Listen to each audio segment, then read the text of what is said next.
Hey guys, how's it going and welcome to the Midnight channel, and today we're going to be doing another video regarding Shin Megami Tensei and Persona and that kind of stuff.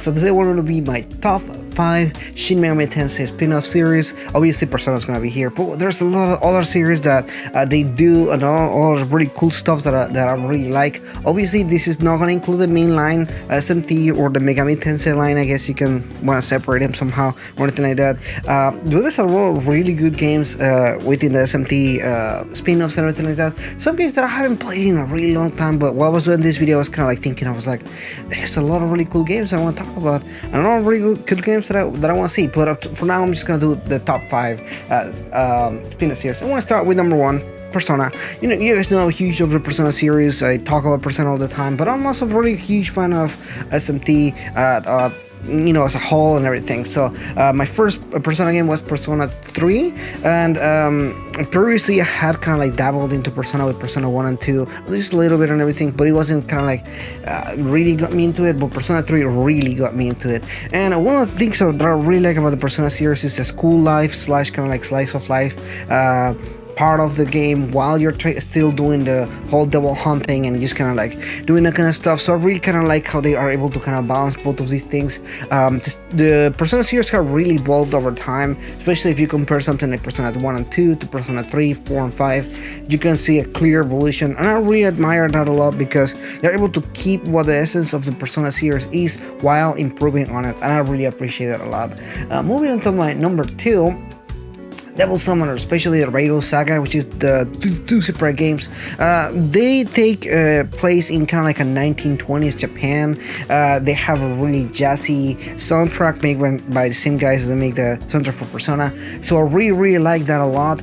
This game has a hack and slash type of gameplay, which you can summon demons at the same time that you are kind of like fighting and everything like that. I really like that a lot. This series is kind of like a mystery series. You play as a cop, again, kind of like the 1920s, like an investigator.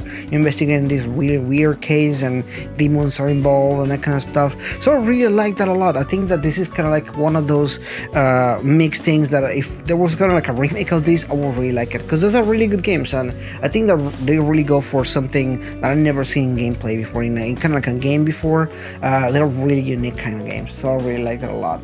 At number 3, I have Devil Survivor. Devil Survivor are really good games on the 3DS. What I like about them is I really like the gameplay to it, because the other SMT game has this kind of gameplay. It's very unique to itself. It's kind of like a tactical RPG type. It's kind of like something like the Fire Emblem series. In a sense, it plays different, but it's in a sense it's very similar to that. I like it. It reminds me a little bit of the Persona series, but again, it has its own tone and flavor and everything like that. The artwork is beautiful, it's different, and it just has really quirky stories. I really like both of them in different ways. The character design is really interesting, kind of really unique again to the series. So it's kind of a lot of these different stuff. The gameplay is interesting, the character development, everything. It's just a really good series overall. It's a shame that we haven't had a new one come out yet, because the first 2 games are really good. So I think that it's time that we get a new Devil Survivors game in the series. I think we need ones for the Switch then, especially with the success of Fire Emblem. I think that I should be looking at the other series that they could do, especially because this one is so close in gameplay to Fire Emblem. So I think that is a good mix there. My next one there is gonna be Shin Megami Tensei Digital Devil Saga. This series is kind of like it's always such a tongue twister for me, by the way. This is an interesting series for me because I played this kind of like after playing the Persona 3 or Persona 4. Yeah, I was like playing Persona 3, Persona 4, but I was looking into other SMT games and other games that I wanted to play and everything like that. And then I played SMT3 Nocturne. So I was playing that, and I really like the idea of having like the DemiKid, kind of like a human that turns into a demon, and I thought that the idea of it was really cool. So when I heard about Digital Devil Saga, in which all people kind of just turn into demons. It's an interesting concept and everything. The game is really interesting, and it does have some philosophical questions that I'm trying to answer, but it's not as heavy-handed as other SMT games, so I really like that a lot. I think that the idea of it is really cool, and it was really good following the steps of Nocturne, because Nocturne is kind of like a really good game. I really like that game a lot, and I think it really was able to kind of like an extension of that. So to me, like, after playing Nocturne and this game, kind of like they feel like an extension to each other. The cutscenes are really good. The graphics for that particular game are really good. I think this is gonna be one of the best looking games on the PlayStation 2, and I'm really mean that. I think that this is a really good looking game, and they really did a lot of really good stuff. I think this series is amazing. We definitely need more of it, even though kind of like the first two parts is kind of actually just one game cut into two separate pieces. I think that a continuation or a remaster or something will be cool. Again, it's a really good game series, so I really like those a lot. My last on series is a little bit different from anything else. I only played one of these games, but I find them interesting because it's the concept that a lot of people always say. You know, Persona.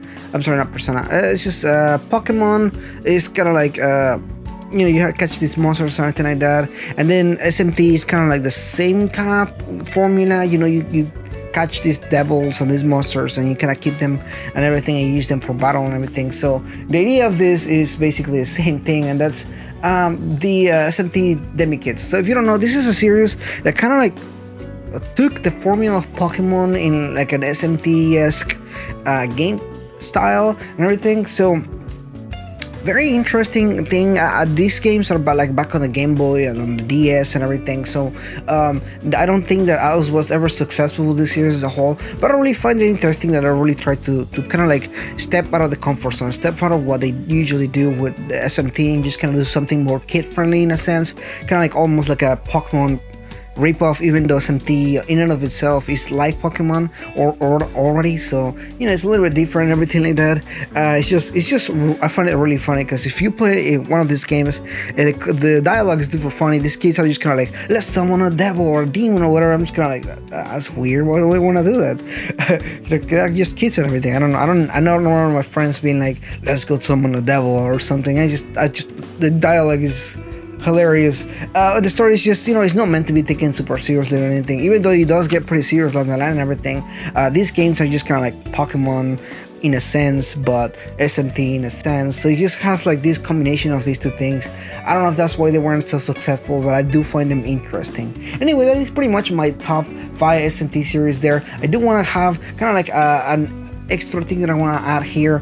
This one is not part of SMT, but every single website and everything keeps adding this game into it, and that's Katrain. So I want to acknowledge that I do love Katrain a lot. I just particularly myself don't really consider it part of SMT, even though Vincent does kind of show up on Persona 3 Portable, so it's kind of like, I don't think it's in the same universe, but it's been acknowledged by a lot of people that is there. So I love Katrain a lot. I think that it's a really good game. I just don't feel like it's really a spin-off of an SMT game, and I don't think it's part of the SMT branch or anything like that. But I've seen it in a lot of websites and a lot of places just kind of added into it. So I don't know, I just kind of want to acknowledge Katrain's house there, and I really like it a lot. Anyway, that's pretty much it for today. If you know, please consider liking and subscribing. Let me know what is your favorite SMT game spin-off besides Persona, of course. If you're new, again, like, subscribe, anything else, and I'll see you guys next time.